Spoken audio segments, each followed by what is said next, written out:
Good morning. Sorry to be running late, especially after not having class in 2 weeks. We had a church work day, which amazing things got done.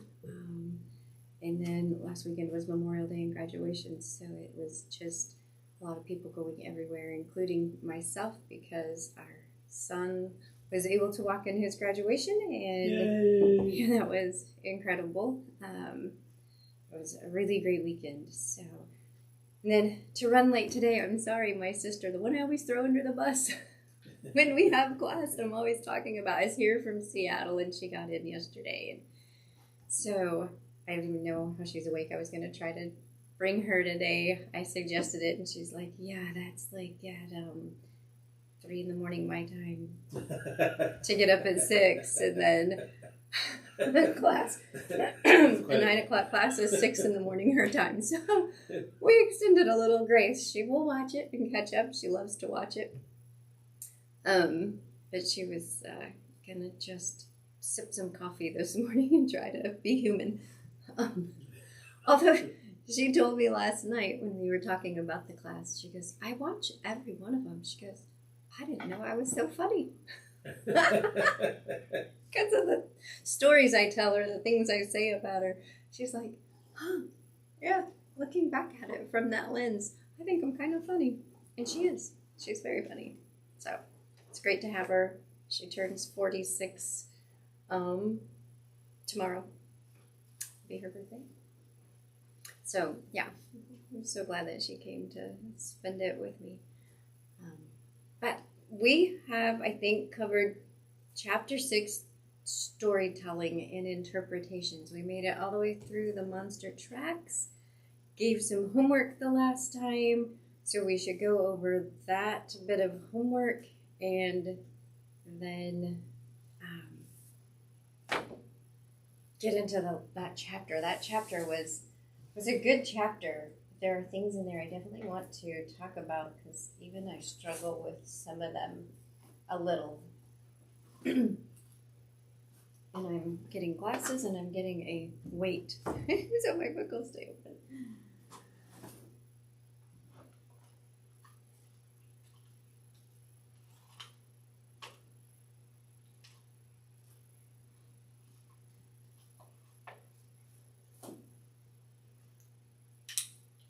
Make sure I can see out of the glasses that they are useful.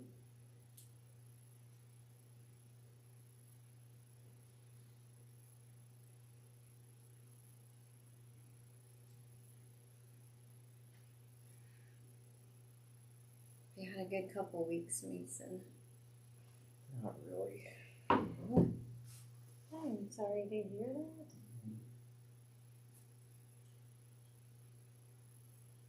It's kind of a season right now, I take it. That's just a scratch, that's not coming out. Yeah. It's not really in my vision line, so I guess that's good. Okay, so we covered, let's see, I think 8, 9, and 10 for the last tracks that had homework. So track number 8 is about compulsion. And we kind of discussed that, all of these tracks derive from some sense of compulsion. And however, the actual monster track of compulsion is the life will just not be right if I don't do this. Like, I cannot function today if this doesn't happen in this way, in this order, whatever that may be. So, listing compulsions. Yeah, so I always just get to be so vulnerable, don't I? Recycling. Oh my gosh. I will go through my trash when I know that when I hear that our trash can sits in a utility closet, and when I hear that door, and I'm like, I know what they just threw away. That was not trash. It goes in the recycling that's out in the garage. And boy, I will make sure that I don't necessarily go right away and get it, but I'll make sure it's tucked in there. The next time I throw something away, I'm going to grab whatever it was and go put it in the right place. why I don't tell them to. Probably because I don't want the eye roll. But and reusing things. That could almost maybe borderline hoarding for me. Oh, I'll reuse that somewhere. Oh, and I have decided, and I decided this. I decided this a year ago, and I've been working to do so. I have watched two people go through house fires and helped them sort and clean to inventory afterwards. There's no cleaning. I mean, you're just sorting and trying to figure out. You have to take pictures of everything and turn it into insurance so they can do the claims adjusting on. And it's unbelievable. As I sit there and see all the things, I'm like, I know what's in my closets. I know what's in my attic space. I know what's in my cellar. It's nothing but fuel for the fire. And every time we've moved over the years, if there's something that has, been in our attic or our basement and it hasn't been used, it doesn't come to the new place. Unless there was a valid reason. Like when I first moved here, my stuff was in storage because we moved into a home that was already furnished by my husband's employer until my house in Kansas sold and we bought something. So that was a little different. Although it did change the scope of the lens that, as we moved things out of storage, I thought, you know what, we've lived in this house for 18 months waiting for my house to sell and then finding the one we wanted to buy. I didn't miss it. Do I need it? But then there were other things that, obviously couldn't wait to use. My own dishes, things to hang on the walls because the house, like I said, was fully furnished and artwork, everything. And but then the house that we bought had this huge open concept living style. So you had like outside walls and not too many inside walls. There were a lot of places to hang artwork. So again, that sat in storage until we moved to our current place. And now I'm getting those things out. I don't know where to hang them. I have all these walls. I don't know where to hang them, but I have them. So things like that, I'm thinking, I know what's in these, nothing but just fuel to burn my house to the ground. So I am working to go, like, I haven't used it, thought I would reuse it. I haven't reused it. So I'm working on letting that go. But it was kind of a compulsion of mine. And I think some of that comes, I have a very hippie parents. So you recycle and reuse everything. Everything has a purpose. And then also just growing up as poor as a person could grow up. So you just save stuff. You don't get rid of it. It took too much to get it. And you'll use it or hand it down or someone will need it. And that has been true. I've had people saying, gosh, I need to run to the store and grab this. I'm like, no, you don't. It's in my garage. Let's go get it. Or it's in my basement. So, yeah, that's a compulsion I'm trying to get under control. The other one is composting. Again, the hippie parents and organic lifestyle and compost everything. And for me, it's no big deal. I don't have a sense of smell, so it can sit right there on my countertop in a bowl till I'm ready to take it out to the compost pile while the rest of the family's like, Mom, that smells. I'm like, then take it out. I will compost everything, and they'll be in the trash scraping their plate. I'm like, hey, that could go in the compost pile. And then a new compulsion crept up as I thought about my homework and what my compulsions were, and it was laundry. I was always, sort my colors, wash, dry, fold. No big deal. Certain things need to hang, spandexy stuff, women's hosiery, whatever. Then my husband hang dries. He will damp dry stuff just to kind of get the washer wrinkle out of it. But the majority of what he wears is hung dried. Longevity, I guess. The more you dry something, dryer lit is actually the fabric of your clothing being sucked out, It's not just the dust in your house or your skin cells, So he hang dries a lot of stuff. And so I was like, okay, well, I'll hang dry his stuff. I'm going to continue to dry our stuff. I mean, that's a lot of hanging otherwise. Yeah, over the course of marriage, I hang dry all kinds of things now. And it's like we have indoor laundry lines. And I'm like, some days I'm like, you know what? This fabric was made for the dryer. Most people do not do this anymore.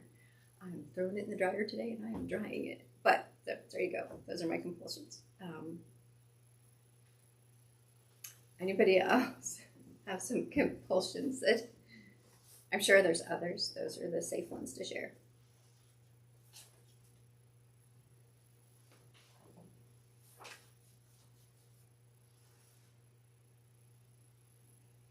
And I did. Did anybody ask someone if you had any compulsions or rebellions?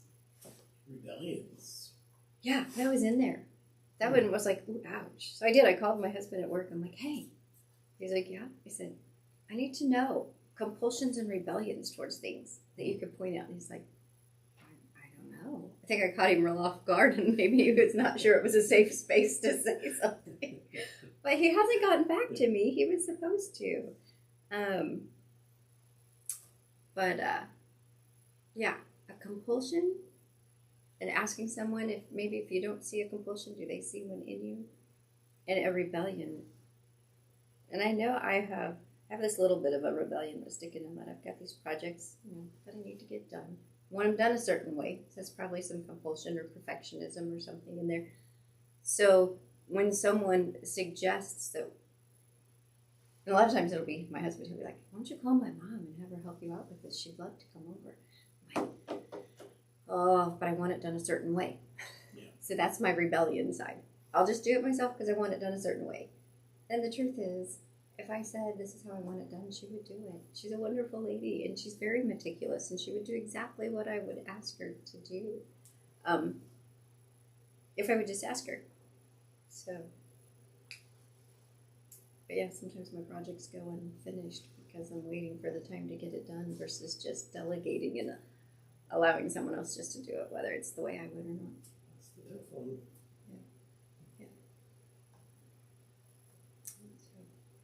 Anyone else want to offer up a compulsion or a rebellion?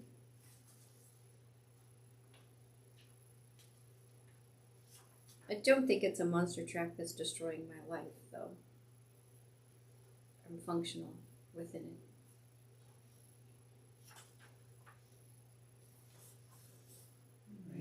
it. Beyond I don't like sitting with my back to the door. Oh, yes. Stuff like that. I didn't really notice any others.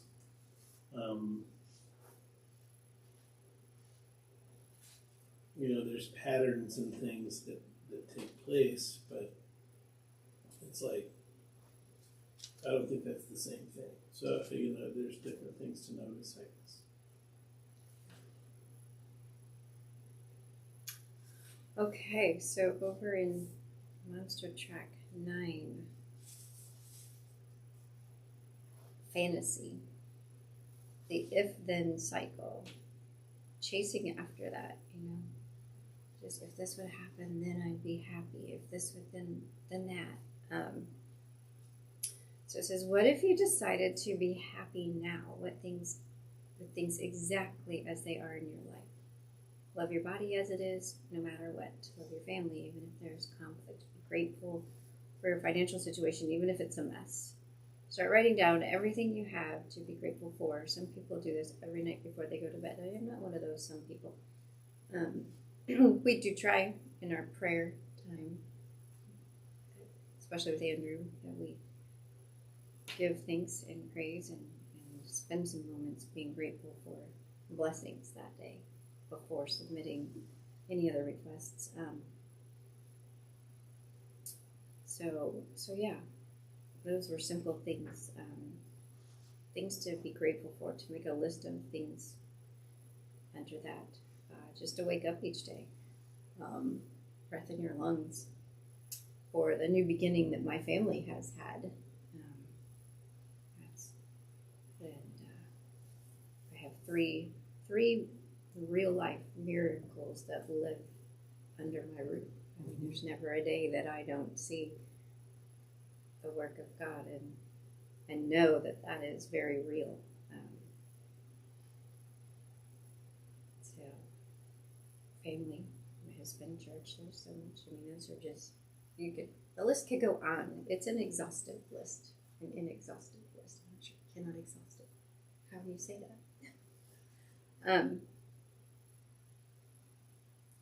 But if you just decided, it's that contentment wherever you find yourself, to just be content and to find that. And that's a perspective shift. Huge one. Huge. Yeah. That's been the core of one of the things that I've been learning in the last year. It's just a return to gratitude all the time.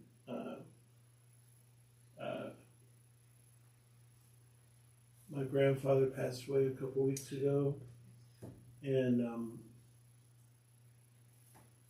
just an incredible man in so many ways, and I cried a lot. We were close, but it wasn't like my grief process was really connected with how grateful I am for the gift of this man in my life. And it wasn't, oh, my life is terrible, why on earth would he be taken from me? It was really centered in this place of what a beautiful gift his life was to me. And I cried way more from that, like in that space. And there was that kind of mingled sorrow and joy there than anywhere else. And it was so healing. It was such a healing space to live in for a few days. And so when we drove 500 miles to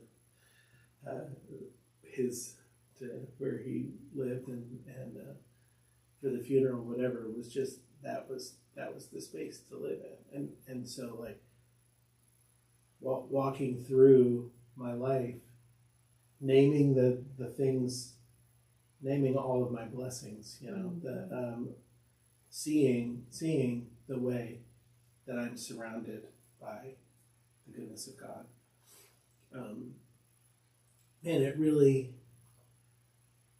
it's the retasking of the bloodhounds, right? It's the saying, nope, I actually am blessed and in so many ways. And when I'm looking to see those things,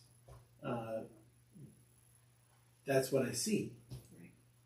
And sure, there's a lot of other things that aren't going the way that I want, but when you balance those against the reality of all the blessings that exist in my life, it's just, they seem small. Right. They do. And then that perspective shift too.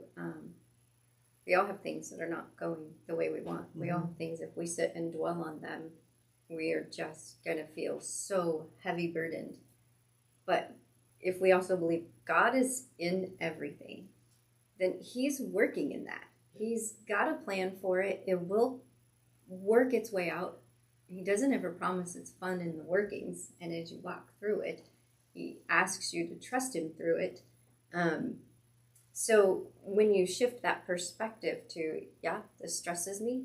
This is unpleasant. I'm not enjoying this part. I don't see the end game. I don't know where this is going, but I also do know his promises. And right now I'm just going to focus here. The light that comes from the good kind of dims that and allows you to just leave it for his working. Let it just sit and just be patient while he works through that and enjoy the blessings over here. I have all this evidence that he's at work for my good. It just doesn't, the arguments of my worry and the enemy and the accusation of the enemy that God's not at work. Just, have you paid attention to my life? Yes. It just doesn't hold water. Right. And sometimes I wonder if, and that's the conversation I have a lot back and forth with God, is that I have all this great right here. I have all this evidence. I know he's always working. I know there is a definite plan if I will just get out of the way and let him work his plan and be present in the parts that are mine to play. Jump in when it's my turn, read the script, when it, enter stage right when I'm supposed to. That sometimes that's my conversation with him. Am I staying in the baffles of the stage too much and not being present? Yep. Am I making sure that I'm doing what I can and should be doing in the difficult areas, or am I, just maybe overly naively relying on him? Just you can fix that. Just fix that. I don't have the emotional capacity right now. I don't have the energy. I don't have the time. Whatever. I'm just gonna leave that alone. That's where sometimes I feel I swing back and forth between. Am I running from it? Not engaging when I should, or if I just had enough experience to know he works it. He works it out. I've brought it to him in prayer. I've tried to look at it from however many angles, and tried to see new perspectives, like all of these here have taught us to do. And this is what I can contribute. That is all I can contribute, and I know that I just have to be patient and believe eventually that I'm going to see where he worked this out. And it may not go where I thought it was going to go, but it will be okay. It will work out. Yeah. Am I getting this wrong? Am I not doing enough? Am I doing too much? Right. The only thing I can do is do what I have light to do. Yeah.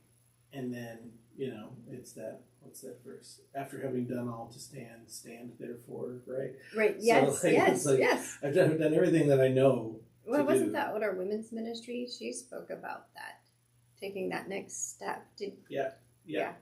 There's enough light on the path for the next step, and knowing when to take it. That's all we can do. Yeah. We have to trust that. We may get further down the road and look back and be like, boy, I could have done A, B, or C, but we couldn't see that at the time, and so we got to have grace for ourselves. And I used to. That would be the thing. I'm such a peacemaker. I would try to figure out plan A, B, C, D. If it's going to go this, and this, what can I do to make sure this is the outcome? That things are fixed and everything's okay. And that's where sometimes you get outside of God's plan because you're trying to do too much on your own. So have I given up too much? Not doing enough, but that's a lot of the dialogue that happens back and forth. Just show the next step. Help me to know that is the next step. Help me to remember to engage when I should. So, yeah. Okay, then the last one was blame.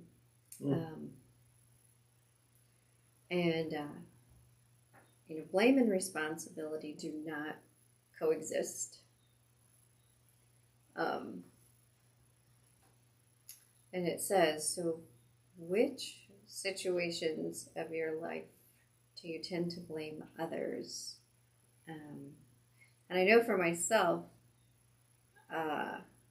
when my boys have been wronged or struggle, that mama bear, I immediately protect, assume they are telling me the truth until I find out otherwise.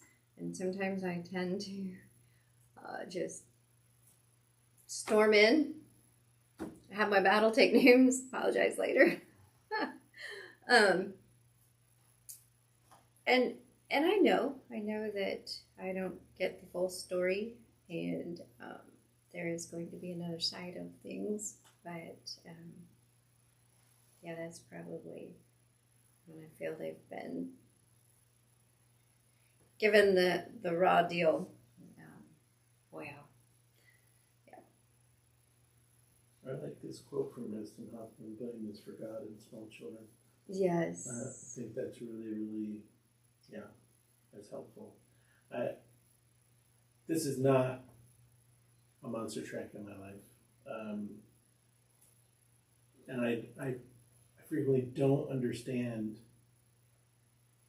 people's need for blame. Mm-hmm. People spend so much time and emotional energy on whose fault is this, and never before they ever get to how do we fix it. And that always confuses me. I don't understand why that's necessary. It's like, we have a problem. Can we fix the problem and and make preparations for it not to happen again, rather than spend all our time on whose fault it is? Yeah, So I was just saying amen to this one.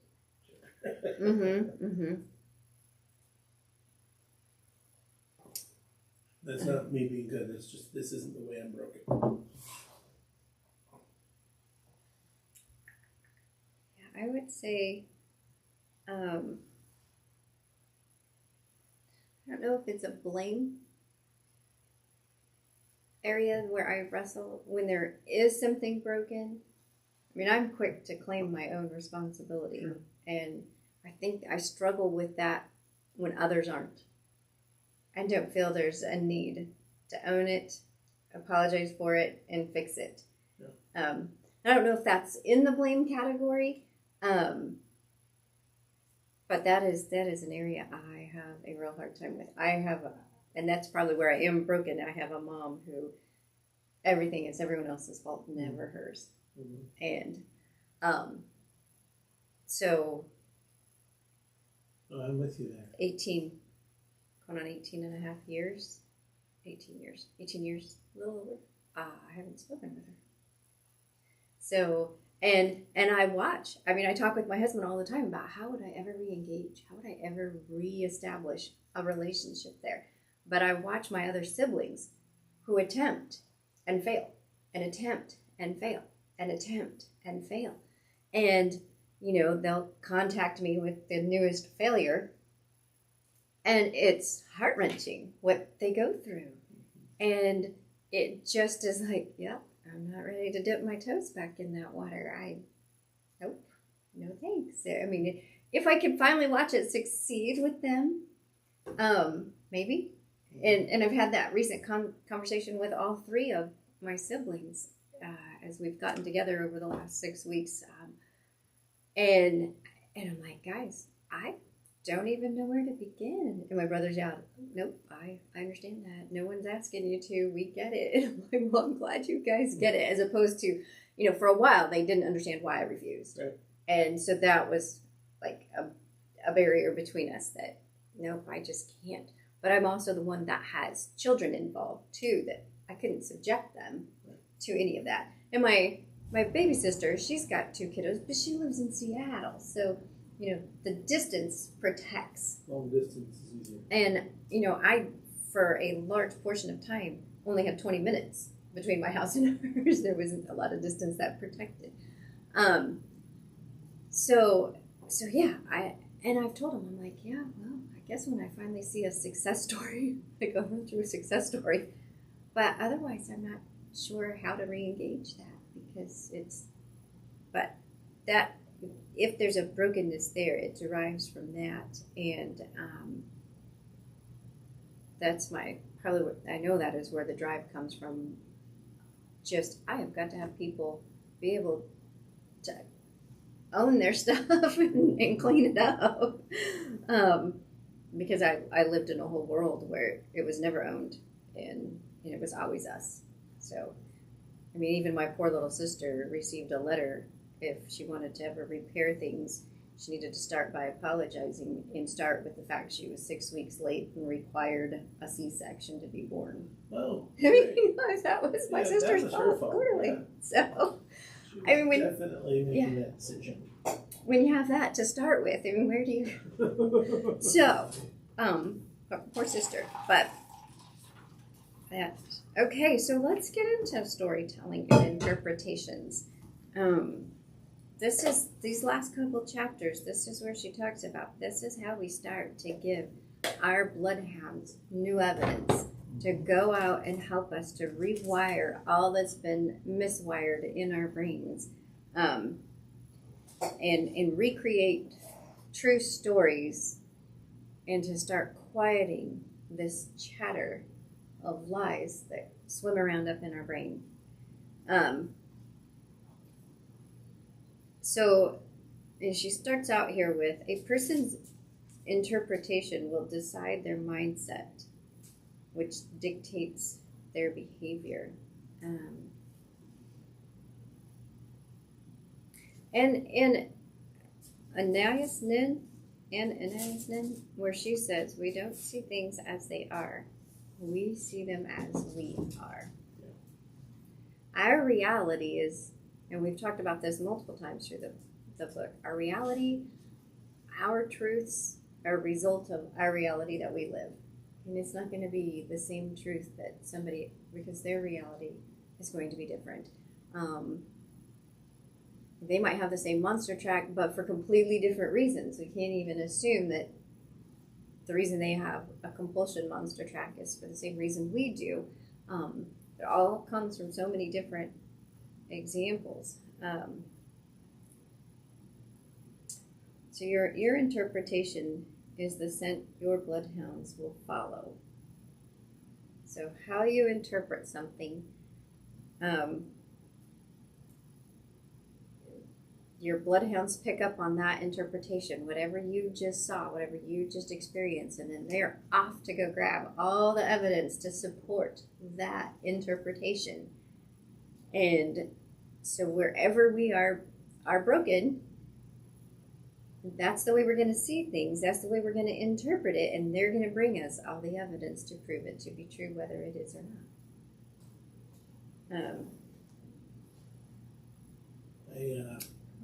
I just finished a book called How Minds Change. I've talked about it here before. I think this is so because the whole premise of this book had to do with the proliferation of conspiracy theories and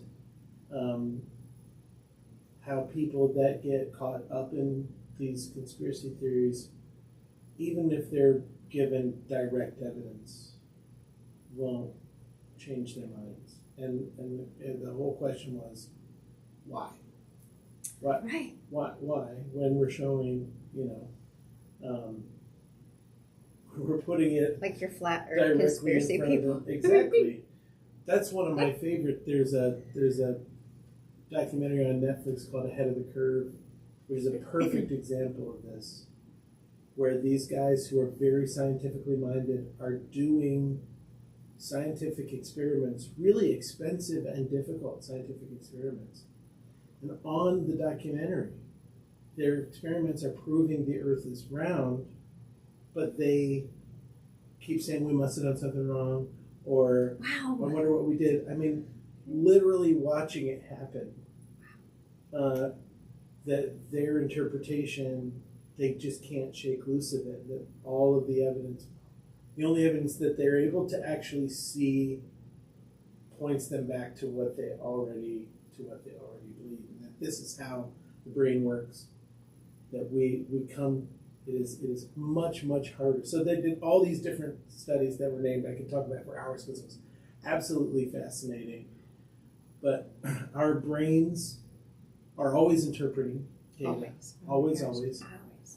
And we settle on an interpretation, and it takes a ridiculous amount of evidence in the opposite direction to get us to even doubt that interpretation in the first place, let alone move over to changing our minds. And that process of changing our minds is extremely painful for us. We don't like doing that. Even when it's something as small as, what color is this dress on the internet, right? So right, yeah.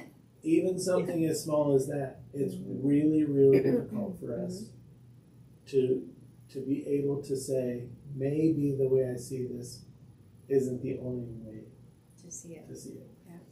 Yeah. And so when I was reading this chapter, all of that was just flooding my mind because,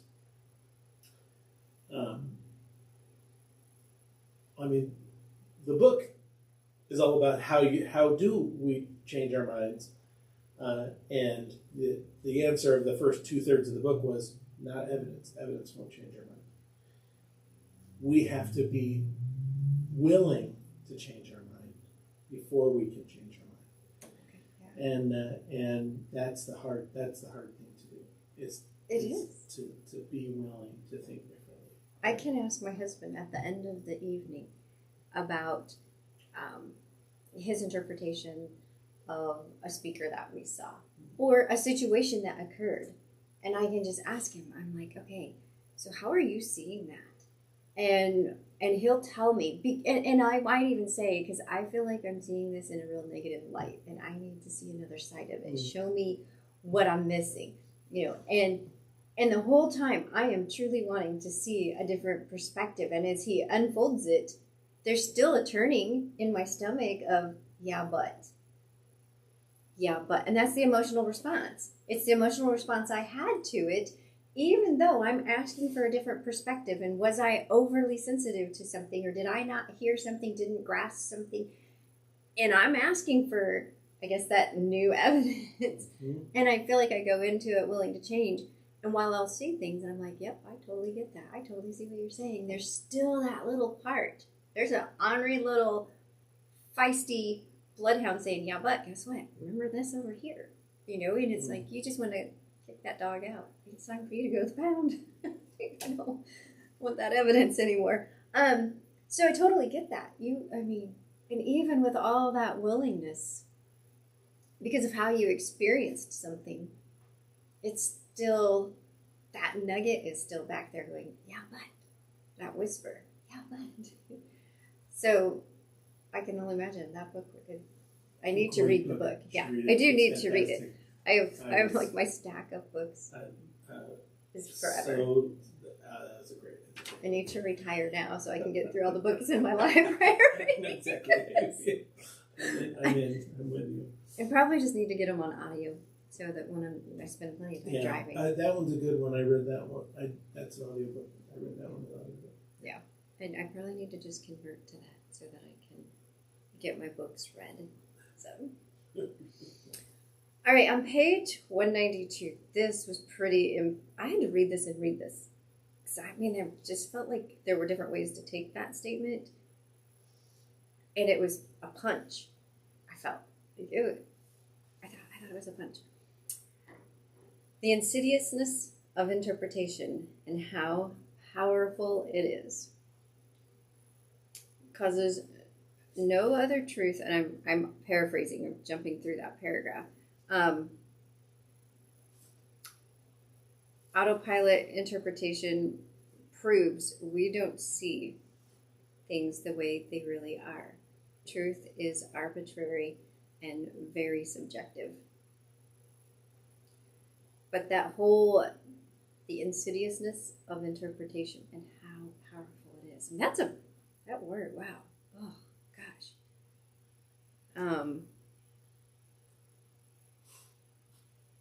That, if you really will believe, that felt to me kind of like what this whole thing hangs on, is just agreeing with that. And and then, our autopilot interpretation just proves we don't see things the way they really are. The truth is arbitrary and very subjective. How we are wired is exactly how we're going to experience it and see that truth, which is going to be different than everybody else in the same room. They can see the same thing. It's like you said, color is the dress on the internet. And then let the arguments begin. But if we would come along and believe that right there, and know that what we are seeing and interpreting is very different from every person in the room, and be compassionately curious of their interpretation, how they arrived at this conclusion when we arrived at this one. Wow, the conversations we could have and the burdens that we could offload and let go of. And the dress thing was kind of the center point of the book, and he talks about that. That is a case in which everyone's brain is going to interpret the information in one way or another. and we have no control of how our brain interprets it, and we have no ability to interpret it in a different way. Right. But it all happens before it ever gets to our conscious mind. So if you, if you remember the black, or it was either black and blue or right. white and gold white and dress gold, right. on the internet,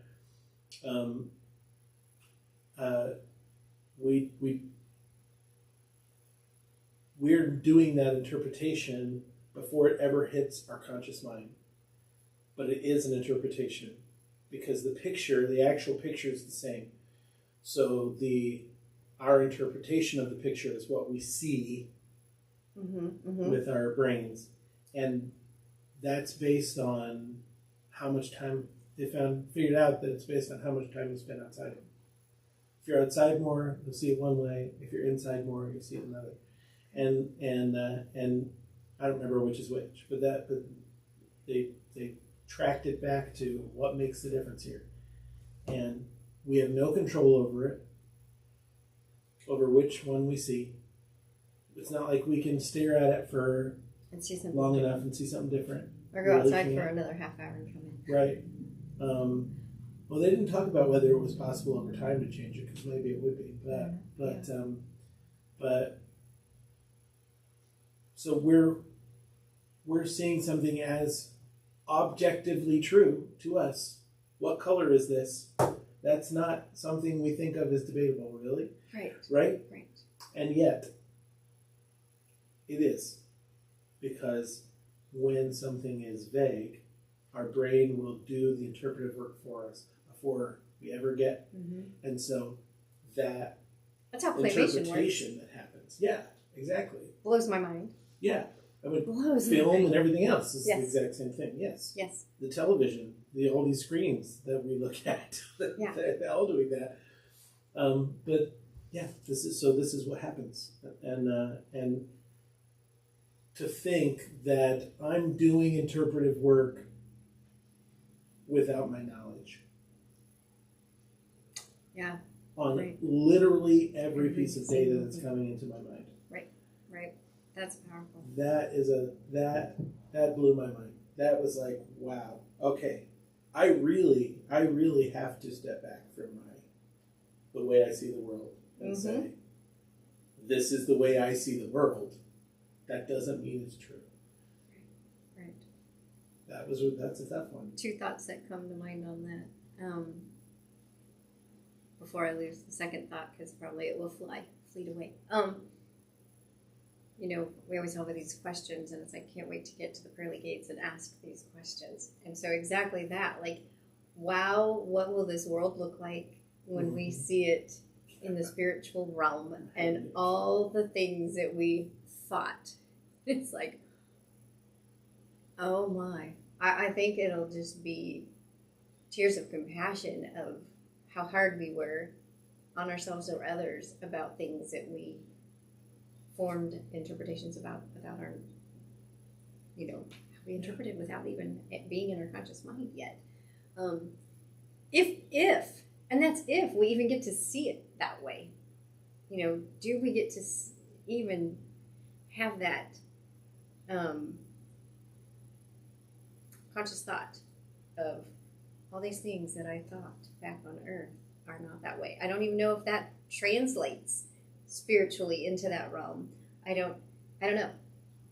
So way too many unknowns there. But the other one is, so when that dress on the internet, there's a new one that I just recently, all the games you can play, like hit play and see what, the most recent one that my mom said to me, my stepmom, was, what do you look like as a duck? And she's like the Aflac duck with this wild hair. It's like pretty incredible. I was this librarian. I looked like a baby chick in a library. That's apparently the librarian look, kind of sassy and like, I don't know. Anyways, but there's those things go around, like tap play and see. Yeah. So there was one about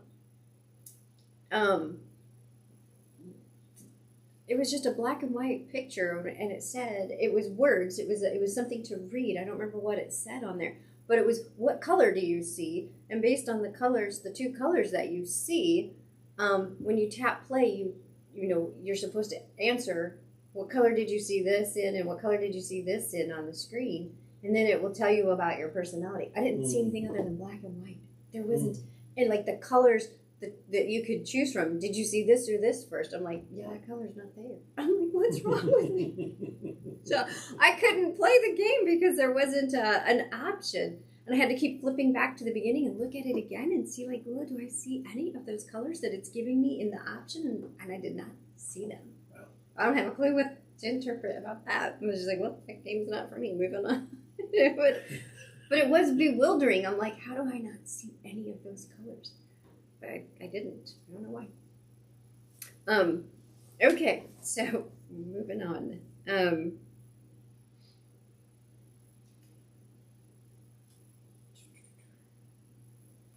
Let's see. What I had read in this about the fella, every picture he saw was about sex. Poor guy. I made a note in here. This takes me back to the discussion we had about, so when we get into autopilot, and our autopilot interpretation proves we don't see things the way they really are, and that truth is arbitrary and very subjective. So that took me back to that discussion we had a while back about the New Yorkers, or people that were in New York when 9/11 happened, and how their recollection changed 20 years ago. But we're certain that their recount one, their most recent, was the truthful one. And, that brings me back to our brain will automatically come up with a meaning and a cause for every effect.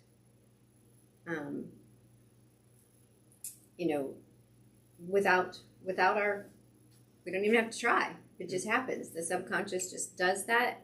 There's a meaning for every cause and effect. And everybody's right.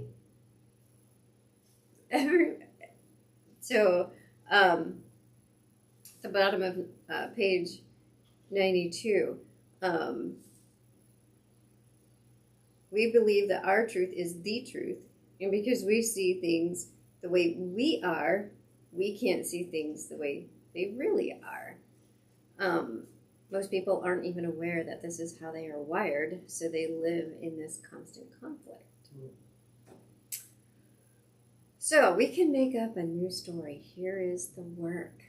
Here is how to start giving new sense to your bloodhounds, and it is a chore. The red light and the green light interpretation. So the red light decides that. So she's talking in the event of like sales. You have a product that you want to offer somebody, and if you are living in the red light, it's not the red light district, you decide they do not what you want what you have to offer, and the green light decides that they do want what you have to offer. Red light is what comes natural and is complete chatter. So taking that truth right there, the red light is complete chatter. That means there is the monster in there stirring up, telling you lies. If you are living in that red light, nobody wants what I have to offer. You need to get outside of that, observe that. What is the chatter you are hearing? Why do you think that? It shows up very quick. It's a story that we have made up, fearing we still won't be accepted by people. It's derived out of fear. So in the sense of a salesman, let's just take the Kirby vacuum cleaner, for instance, and you're supposed to make a list of 20 people that you think want this, and you're going to go out and call them. You're going to show up at their house. You're going to show them everything this Kirby can do.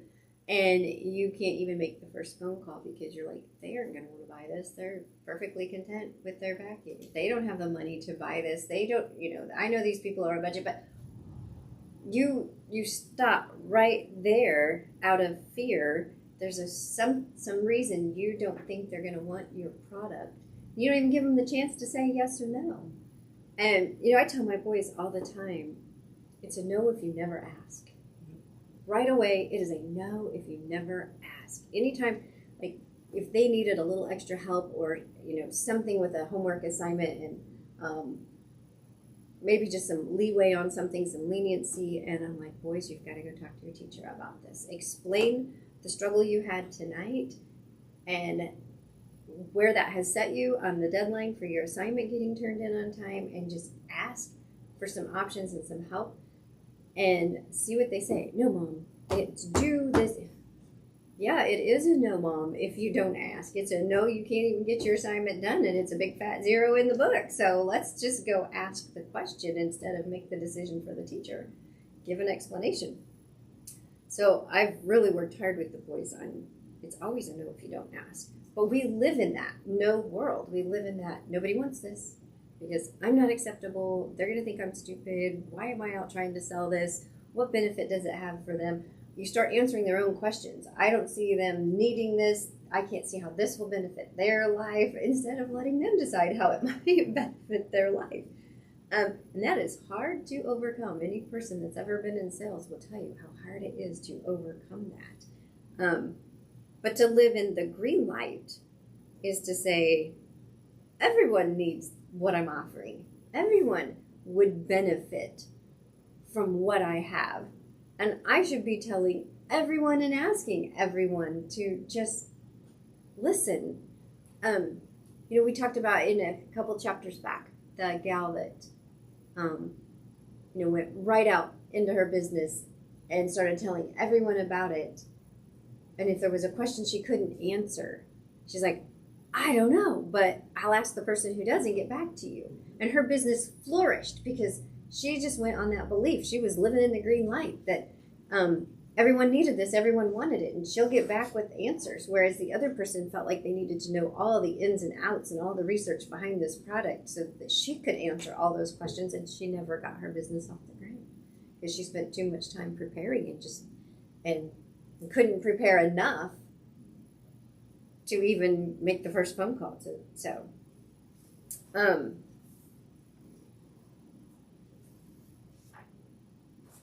telling a new story. So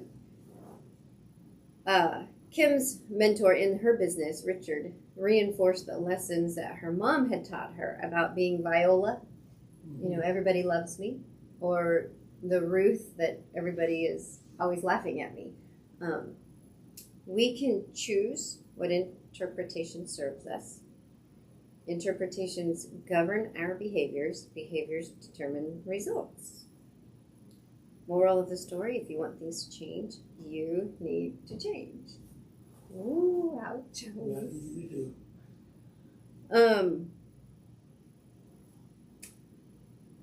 So,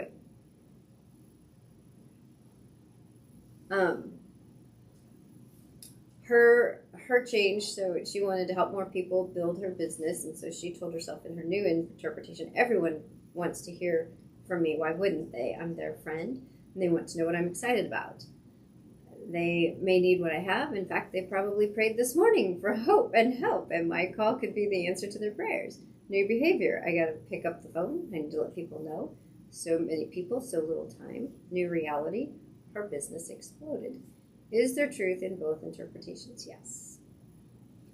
There's an and both. Some people won't like that I contacted them, but that doesn't mean everyone won't like it. There is also the truth in the fact that there are people ready right now, and only by switching into the green light interpretation will I have a chance to find them.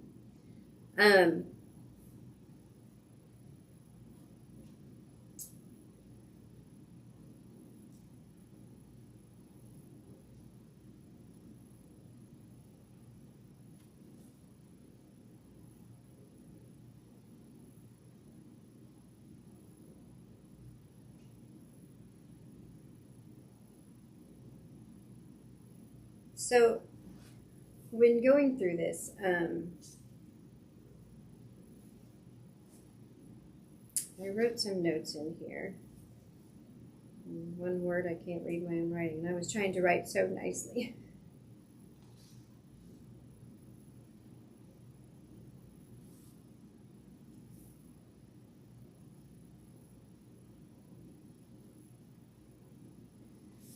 I know that when I when I read through here about telling a new story,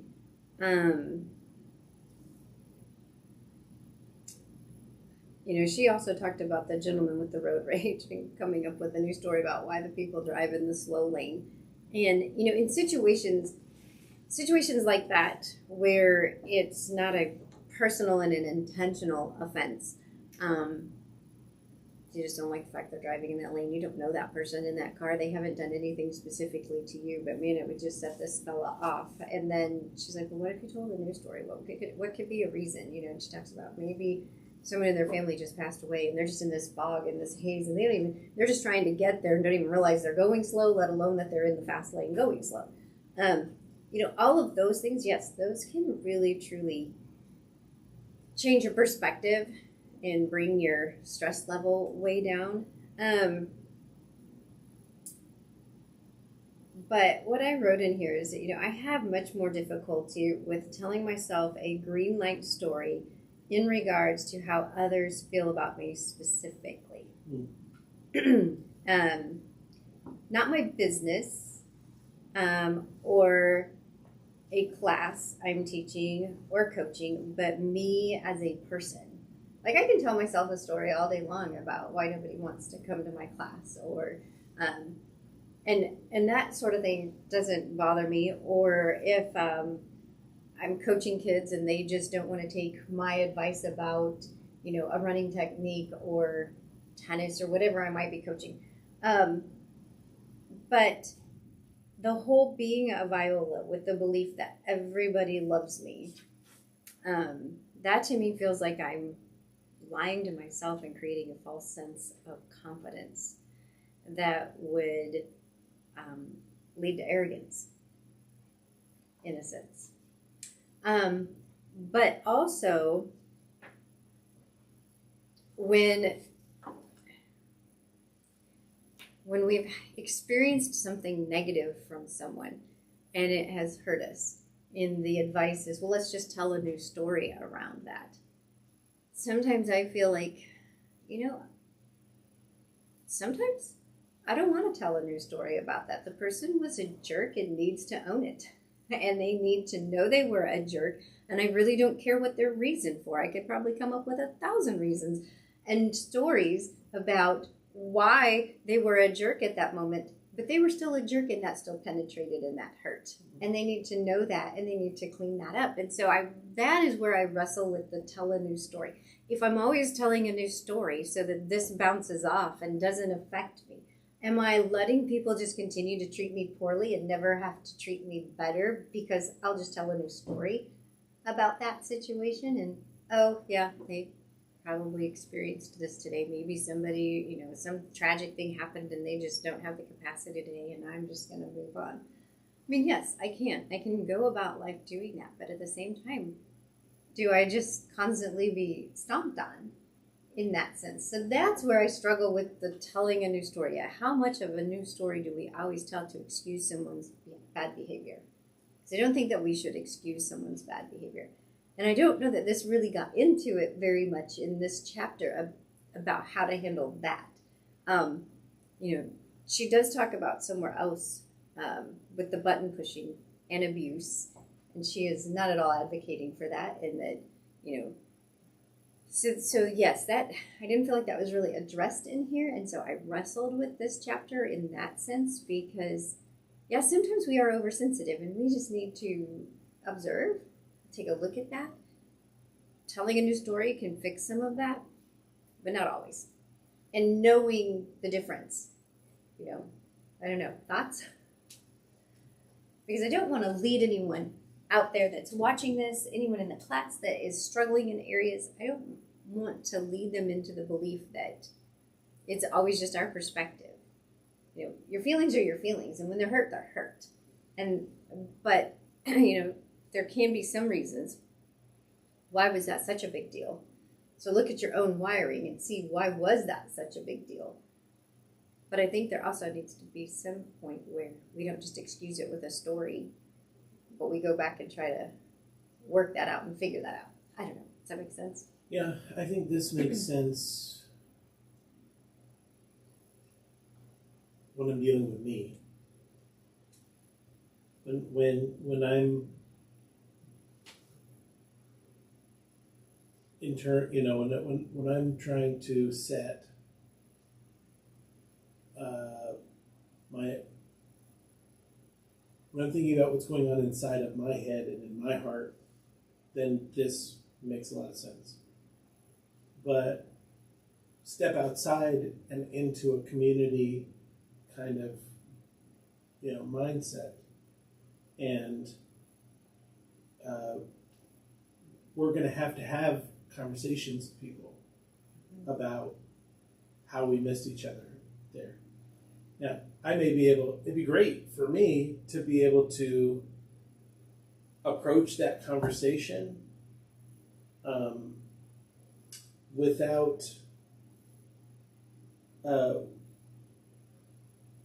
having to deal with all my stuff. Can I come to the conversation with someone else ready to believe the story they're going to tell me about why they did what they did? Right, yeah. Can I, because this is like, when I've done lots of marriage counseling over the years, and I really don't like doing that at all. But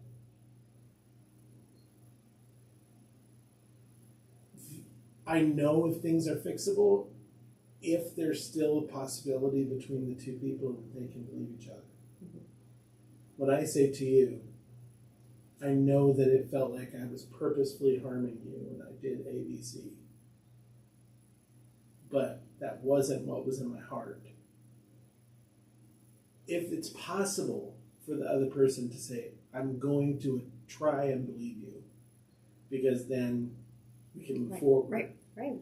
Then there's hope, right? But if it's, no, that's not true, and they're so entrenched in the story that they've told themselves that there's no way out, then I really worry about whether or not they can move forward. Because, so I think this is good for dealing with what's going on inside of me, and might be able to bring me to a place where I can have a conversation with another person. Right. Yeah. Okay. But I think telling yourself another story is still not finding out what their story is. Right. Yes. Okay. That's exactly where I felt. Yeah. So we need to have that conversation with someone. If we're talking about cold calling people, and I need to have the confidence to go into a conversation with, sure, fine. Tell yourself whatever story you need to tell yourself about that. But I don't see this as a great thing for long-term relationships with people that that are gonna be in your life for a long time. Right. I think for job goals, for life goals, for things like that, it works. Relationship things, I don't think that necessarily works. When I talked in here, if I'm always a Viola, everybody loves me, and it was like, man, does that build up a sense of false confidence that that would eventually lead to an arrogance? It brings me to Romans 12:3, where it says, "For by the grace given me, I say to every one of you, do not think of yourselves more highly than you ought, but rather think of yourself with sober judgment in accordance to the measure of faith God has given you." This was a warning about arrogance, and it has nothing to do about the very deep love God has for you and his immeasurable worth he sees in you. Paul was talking about how each of us are gifted uniquely and specifically for the work he has called us to do, but to not see yourself so far above that, I guess. So,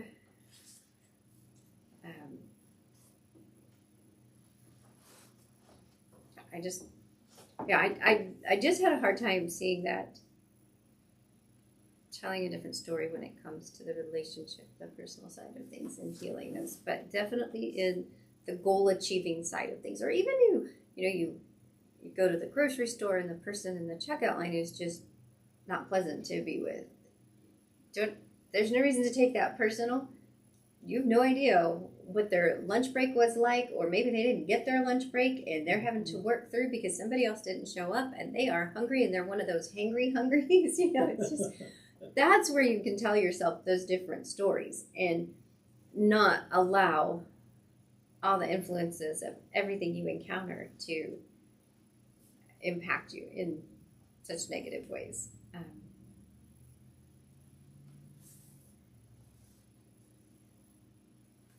On page 197, it says, how we react to others reflects how we feel about ourselves. When we jump to judge others, we show that we judge ourselves. When we have healed those internal wounds and rewired those neural pathways, we will automatically exercise self-compassion, and subsequently find ourselves treating others with compassion as well. We can't love others any more than we love ourselves. What happens when you must deal with a hard situation? Maybe there's an issue involving a family member and you make up reasons why you shouldn't confront it. Chatter tells you they will just get mad, it won't make any difference, nothing will change. Maybe you have evidence from the past to support this truth. And I'm just going to read this to the end. Have you ever wondered if the avoidance created more of a problem? Have you ever wondered if the expectation of angst created the ultimate angst? When we worry what people will think, it's usually because we are putting our thoughts, our fears, angst into them. It's called projection. It's the crux of why we only see things as we are. It's so natural. We don't even know we were doing it. It's just like the guy seeing sex in all of the dirty pictures. He had no choice. He saw things as he was, not the truth. Without awareness and investigation, our assumptions and expectations are cemented in our relationships, and conflicts will ensue. Joe and I once faced a monumental issue, 10th year of marriage. Our relationship had deteriorated, and I just love this. We'll get to it in a second. We actually filed for divorce. As far as I was concerned, we were done. At this point in life, Stephen and Prosper, our last two children, had been born. They were young. Joe and I found ourselves visiting lawyers, dividing up our lives, and trying to figure out where and how we would start over. We were both hurt and had hurt each other terribly. The bloodhounds were working overtime, showing us why our marriage should be over. Both of us had strong evidence proving that was the best thing to do was divorce. Luckily, there was just enough desire to look at it differently, with new eyes. We had one last shot of changing the way we looked at things so that the things that we looked at could change. It was hard. There was truth in our hurts and real suffering we had experienced, but we needed to tell new stories about each other. It took some work. As the truths of our old story kept sucking us back in, as the chatter did its darndest to talk us out of our new story, but we persisted. We decided on a new way of looking at each other. We started noticing and thereby collecting evidence that served our new story. We needed to keep making a new decision. At the time of this writing, we have now been married for 31 years, and I can tell you we are the happiest, the most united, and the most fulfilled that we have ever been. I'm so thankful we learned the lesson of telling a new story, making up a new interpretation, and looking at things with new mindsets.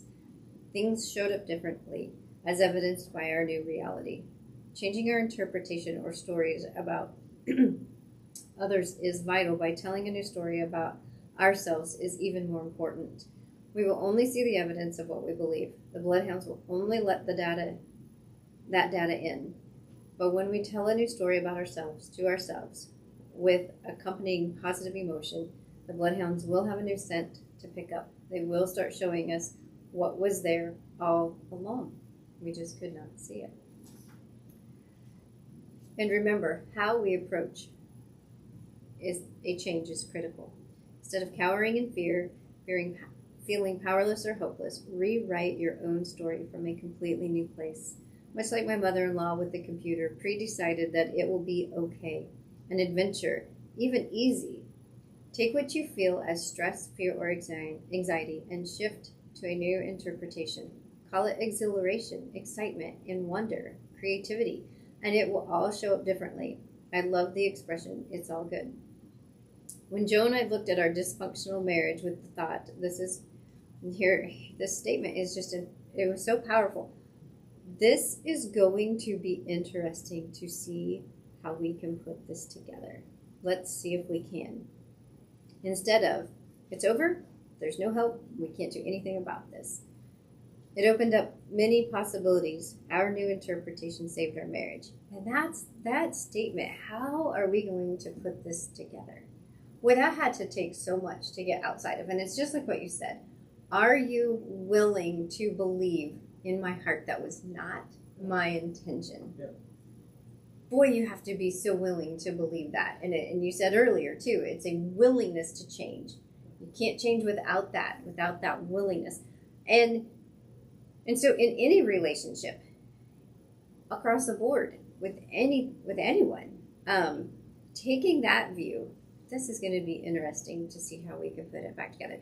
You know, you both have admitted we've hurt each other. We've made a mess of this. We have broken it, shattered it into pieces. How are we putting it back together? And it will be really interesting to see how. And it took both of them. It was a mutual thing to do that. So I also loved the story about the little girl at Christmas. And she runs downstairs full of excitement of the promised presents, found a pile of manure. And instead of being disheartened, she begins shoveling the manure. When her parents came down, they found her working hard, and they were so surprised. And they're like, honey, what are you doing? And she revealed her interpretation shift. Well, with all this poop, there's got to be a pony in here somewhere. So there you go. Getting out of the right, wrong, the good, bad, and outside of all that judgment and being willing to take a new perspective and just, I love that. Interesting. It's going to be interesting how we can, it's not that it can't be put back together, but how. And it will look completely different when you're done. It will not be the same. And I think that's part of it too, is we want to try to put it back together so it looks the same as it was. But if the way it was not good, why do you want to do that? That wasn't working. That wasn't good. Right. So how do you put it back together and create a new picture? This is one of the things, when earlier we talked about blame, I feel like until we set that down, you can't have this mindset of how do we make a new way forward. Right. How do we think through what a new version of us might look like. You have to, the accusation and me taking my story about you and hanging it around your neck and saying, this is what's true about you, all that has to be done away with before we can. So there isn't homework given in this chapter. And the next chapter is where the rubber meets the road. This is where we really start to try to quiet that chatter. So I would say prior to getting started in this next chapter for your homework, and we're going to do both chapters 7 and 8 because that will wrap us up and we'll be done next week.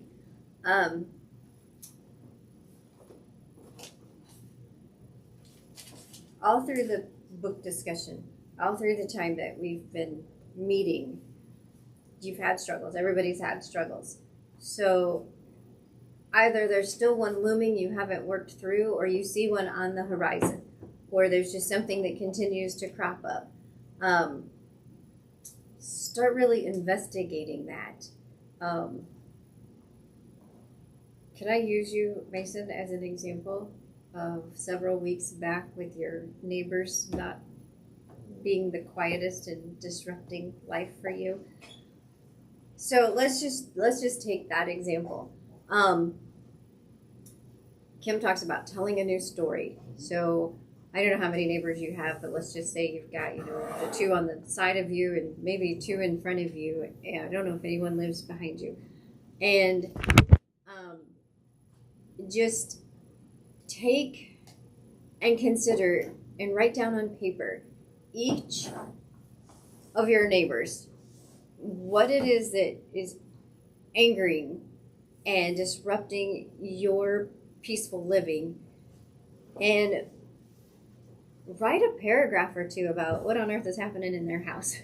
What is going on over there that's causing them to do this, that could change and shift perspective and maybe evoke some compassion out of their situation for why that's happening there. And it may not be at all the story. You're just going to tell yourself a new story. Just like, why is that person in the slow lane driving when I need to get going? Telling a new story about that person helped that other fella calm down and not experience the road rage he did and show up wherever he was going so wound tight from stress and anger over the slow lane or the fast lane being slow. So that would be how I would recommend it. So whatever it is in your situation, break it down. Each one of those houses, whatever other situation you may be facing, break it down into little pieces. And what new story, right or wrong, true or not true, can you tell yourself about that situation where you would be curious as to what else is happening that I don't know about that's causing this person to do this, this, or this, that then has the impact on me. Start with that and then sit in that for a little while. Sit in the new feeling of, oh, that's why they did that. Even if it's not why, but just let yourself sit in that new feeling that comes with the understanding of their story, of that's why they are. Let that wash over you for a little bit. Let that create a new connection and new feelings about it. And then read the last two chapters and see what those last two chapters have to say. Take it back to the new story you created, and what can you do to start rewiring? And then, looking at your own situation as well. So if this is the new story about this person, and this is why they're always, I remember one was they don't take very good care of their dogs. Is there anything that you can do that changes how you feel about how they take care of their dogs? What new story can you also tell yourself about that situation? And I've not read these last two chapters yet. It's been a while since I've read them at all, so I don't even know what they're going to say to apply. But that's where I would start. So with your homework, the homework I'm going to assign is just take whatever situation seems heaviest or that they really like to see change. Break it down. What new stories can you tell surrounding it? Then go and read these last two chapters and see how can you apply them. And then we'll meet back in a week. Good? Good. Okay. All right. Then we're off.